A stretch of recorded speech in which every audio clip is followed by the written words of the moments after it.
YouTuber Anvesh చేస్తున్న వ్యాఖ్యలు దుమారం రేపుతున్నాయని చెప్పొచ్చు. దీనికి సంబంధించి హిందూ సంఘాలు, మహిళా సంఘాలు మండిపడుతున్నప్పటికీ అతను మాత్రం యూట్యూబ్లో అతని ఛానల్లో పోస్ట్ చేస్తున్న వీడియోలకి ఇంకా రెట్టింపు కోపాన్ని తెప్పిస్తున్నాడనే చెప్పొచ్చు. ఒకవైపు నుంచి క్షమాపణ చెప్తూనే మరొక వీడియోలో నేను ఇలాగే తిడతాను అంటూ కూడా అనేక విమర్శలు చేస్తున్నాడని చెప్పొచ్చు. ఇటువైపు హిందువులని, హిందూ దేవుళ్ళని, మహిళలని ఇలా అనేక విధాలుగా కించపరుస్తూ ఉన్నాడు. దీనికి సంబంధించి అనేక మంది మాట్లాడుతున్నా కూడా ఇంకా రెచ్చిపోతూ ఉన్నాడే తప్ప అసలు క్షమాపణ చెప్తున్నప్పటికీ కూడా ఆ ఇంగిత జ్ఞానం కూడా లేకుండా ఇష్టం వచ్చినట్టుగా మాట్లాడుతున్నాడని చెప్పొచ్చు. మరి దీనికి సంబంధించి అనేక మంది స్పందిస్తున్నారు. ముఖ్యంగా అన్వేష్ కి సంబంధించి సాంప్రదాయాలు, హిందుత్వానికి సంబంధించి కూడా మనతో పాటు మాట్లాడడానికి రాధా మనోహర్ దాస్ గారు అయితే జాయిన్ అయ్యారు. ఆయనతో కూడా మాట్లాడదాం. నమస్తే అండి. నమస్కారం గురుగారు. గురుగారు, అసలు ఎక్కడికి వెళ్ళిపోయారండి? ఒకవైపు నుంచి అన్వేష్ చేస్తున్న వ్యాఖ్యలు మనం చూడొచ్చు. సీతమ్మ తల్లిని తిడుతున్నాడు, హిందువులని తిడుతున్నాడు, మన సాంప్రదాయాన్ని తిడుతూ ఉన్నాడు. ఈ విధంగా చేస్తూ ఉంటే మీరు అసలు ఏం స్పందించటం లేదు? లేదు, నేను ఇప్పుడు ఆర్ఎస్ఎస్ కార్యక్రమాలు నడుస్తున్నాయి, అందువల్ల చాలా చోట్ల పరుగులు పెడుతూ ఆ కార్యక్రమాల్లో ఉన్నాము.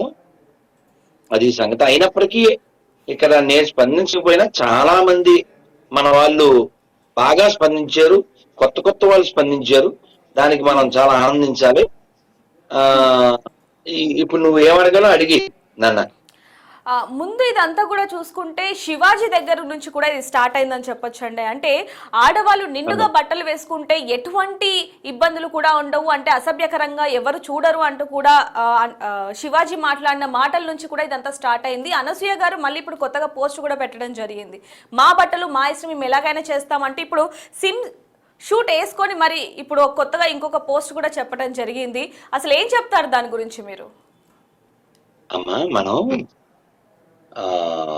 అంటే కొన్ని ఉదాహరణలు ఇస్తే బాగుండదు, కానీ ఇవ్వకపోతే కూడా అర్థం కాదు.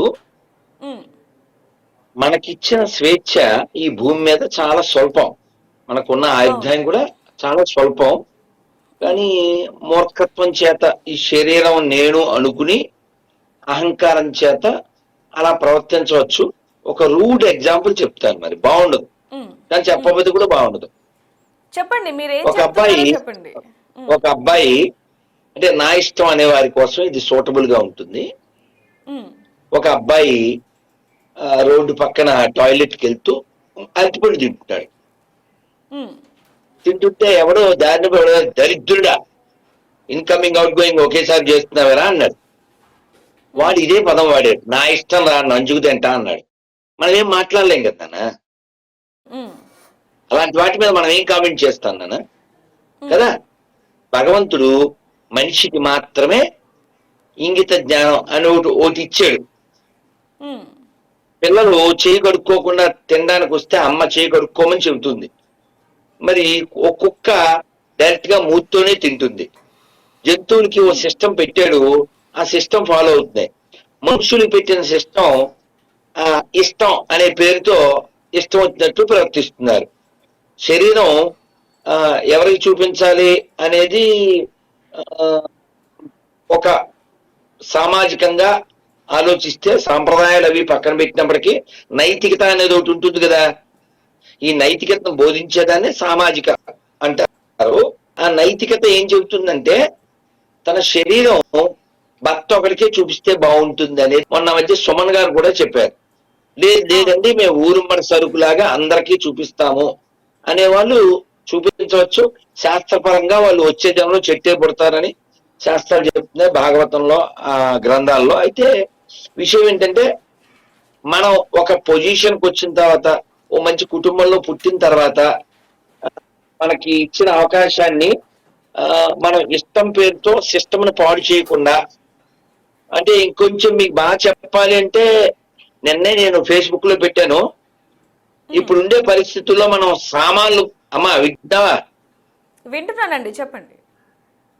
అమ్మా ఈ దేవికే కదా? అవునండి, అవును. నీ పేరు దేవిక? ఇప్పుడుండే పరిస్థితుల్లో మనం ఇప్పుడుండే పరిస్థితుల్లో సామాన్ల గురించి కాకుండా సామాన్యుల గురించి చర్చ చేయాలి. శీతాకాలం చాలా రోడ్ల పక్కన ఉంటారు, రాత్రి బస్సు కూడా మేము చూసాం.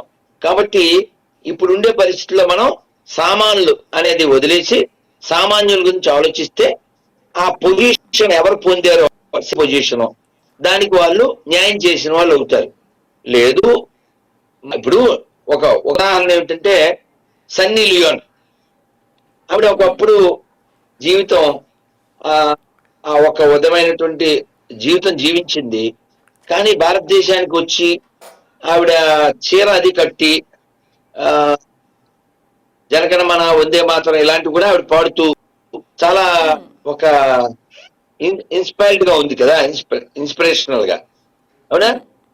కానీ ఇక్కడ పుట్టి ఓ మంచి కుటుంబంలో పుట్టి దురదృష్టకరం శరీరాన్ని కేవలం ప్రదర్శన కోసం, అంటే నిన్న ఎవరితో చర్చలో చెప్పాను నేను ఏంటంటే శరీరం అనేది ఇతరుల ప్రదర్శనం కోసం కాదు, మానవ శరీరం లోపల ఉన్నది దర్శనం చేయడానికి.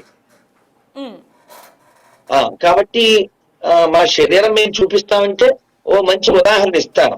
మీరు తుకారాం సినిమా చూసారా? పాతదే, భక్త తుకారాం. చూసామండి. ఆ సినిమాలో కాంచన గారు ఇప్పుడు ఆవిడ పెద్ద ఆవిడ అయిపోయి మొన్న కర్ర పట్టుకుని ఏదో ఫంక్షన్కి వచ్చారు.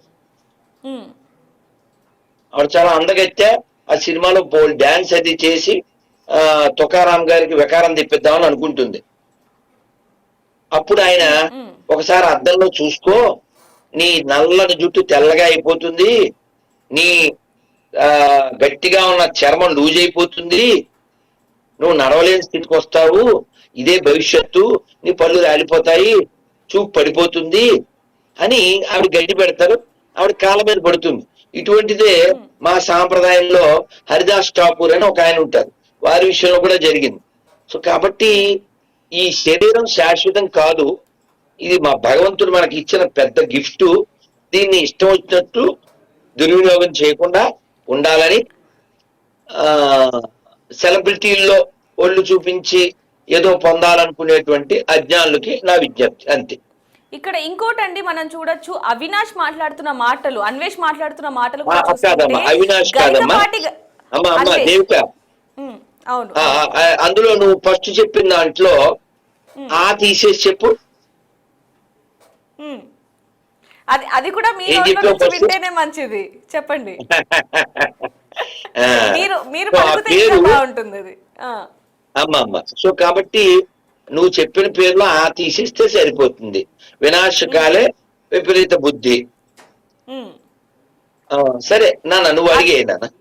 అతను మాట్లాడిన మాటలు ముఖ్యంగా గరికపాటి గారి గురించే కాకుండా హిందూ సనాతన ధర్మాన్ని కూడా కించపరిచేలాగా కూడా మాట్లాడడం జరిగింది. ఒకవైపు సీతమ్మ తల్లి గురించి కూడా మాట్లాడాడు. మరి దీనికి సంబంధించి మీరిచ్చే సమాధానం ఏంటి? నేనేమి ఆశ్చర్యపోవట్లేదు, నాకు కోపం కూడా రాలేదు. ఎందుకండి? ఎందుకంటే ఎందుకు రాలేదు అని అడుగు. ఒక పంది బురదలో ఉంటే నీకు కోపం వస్తుందా? అది సహజమని అనుకుని వెళ్ళిపోతావా? కోపం రాదు కదా. అలా ఇతనికి బైబిల్ ఎక్కింది కాబట్టి అలాగే మాట్లాడతాడు. బైబిల్లో అటువంటివే ఉన్నాయి. అతను చాలా స్పష్టంగా చెప్పాడు, నాకు బైబిల్ అంటే ఎందుకు ఇష్టం అని చెప్పాడు. అతను కేవలం ఈ సబ్స్క్రైబర్స్ కోసం మాత్రమే నటన చేశాడు. దాని నుంచి వచ్చే మనీని అతను ఎంజాయ్ చేస్తూ ప్రపంచంలో ఉన్న అన్ని రకాల జంతువుల్ని, పురుగుల్ని, అన్ని రకాల వాటిని తింటూ అతను కాలం వెళ్ళబుచ్చు